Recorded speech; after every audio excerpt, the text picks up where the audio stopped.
வனதிஸ் kitchen. வாங்க இன்றைக்கி ஒரு அடை அப்பம் பண்ணி காட்டுறேன். அடை எல்லாருக்கும் தெரியும். அடையிலேயே அப்பம் மாதிரி அடை வந்து நம்ம தோசைக்கல்லில் ஊற்றுவோம். கொஞ்சம் தோசை மாதிரி கொஞ்சம் கனமாக போடுவோம். அதுக்கு பேர் அடை. இது வந்து அடை அப்பம்னு சொல்லுவாங்க. கொஞ்சம் வந்து குழியான ஒரு கடாயில், இரும்பு கடாயில் அந்த மாதிரி ஊற்றலாம். இரும்பு கடாயில் எனக்கு எடுக்க வரல சரியா அப்படின்னு அந்த பிரச்சனையெல்லாம் இருக்கிறவங்க நான்ஸ்டிக் கடாயில், ஆப்ப கடாய் இருந்துச்சுன்னா அதில் ஊற்றலாம். இது வந்து ஒரு அழகு அரிசி, புழுங்கல் அரிசி தான் போட்டிருக்கேன். ஒரு அழகு சாப்பாட்டு அரிசி. அதில் வந்து அரை அழாக்கு வந்து கடலைப்பருப்பு வந்து ஊற போட்டிருக்கேன்.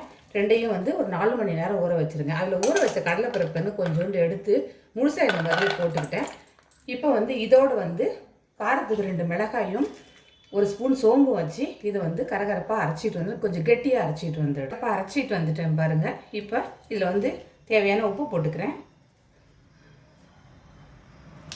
இது நல்லா கலந்துடுவோம். கையிலேயே நல்லா கலந்துல வந்து முழுசாக அந்த பருப்பு, அதாவது கொஞ்சம் வயசானவங்க சாப்பிடணும், ரொம்ப முருன்னு இருந்ததுன்னா சாப்பிட முடியாது அப்படின்னு நினச்சா ஒரு ஸ்பூன் வந்து உளுத்தம்பருப்பு ஊற வைக்கும்போது, அரிசி ஊற வைக்கும்போதே ஒரு ஸ்பூன் உளுத்தம்பருப்பு சேர்த்து ஊற வச்சுருங்க. இப்போ இதை வெங்காயம், கடலைப்பருப்பு, உளுத்தம்பருப்பு, கடுகு தாளித்து கொட்டிடலாம். எண்ணெய் காஞ்சிருச்சு. கடுகு கொஞ்சம் நிறைய போடுங்க.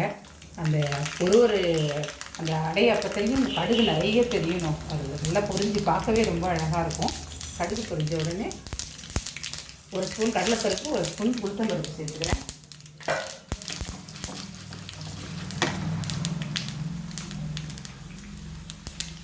ஒரு அரை ஸ்பூன் வந்து பெருங்காயப்பொடி. பருப்பு சேர்ந்துடுச்சு.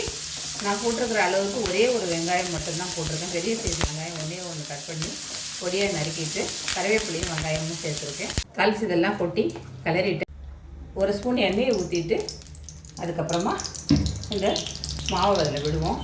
நல்லா மேலே வந்து மொறுன்னு இருக்கும், உள்ளே நல்லா சாஃப்டாக இருக்கும்.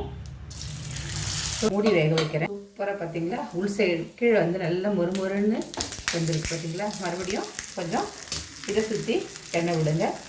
நல்ல மொறுன்னு அந்த அரிசியெல்லாம் நல்லா பொரிஞ்சு இருக்குது பாருங்கள். புட்டு காட்டுறேன் பாருங்கள். உள்ளே பாருங்கள் எவ்வளோ சாஃப்டாக இருக்குது. அந்த முழுசாக போட்டிருக்க அந்த கடலைப்பருப்பெல்லாம் அப்படியே செம்ம டேஸ்ட்டாக இருக்கும். அடை அப்பம் வந்து சூப்பராக வந்திருக்கு. நீங்கள் ட்ரை பண்ணி பார்த்து பிடிச்சதுன்னா லைக் பண்ணுங்கள், ஷேர் பண்ணுங்கள், சப்ஸ்கிரைப் பண்ணுங்கள். நன்றி, வணக்கம்.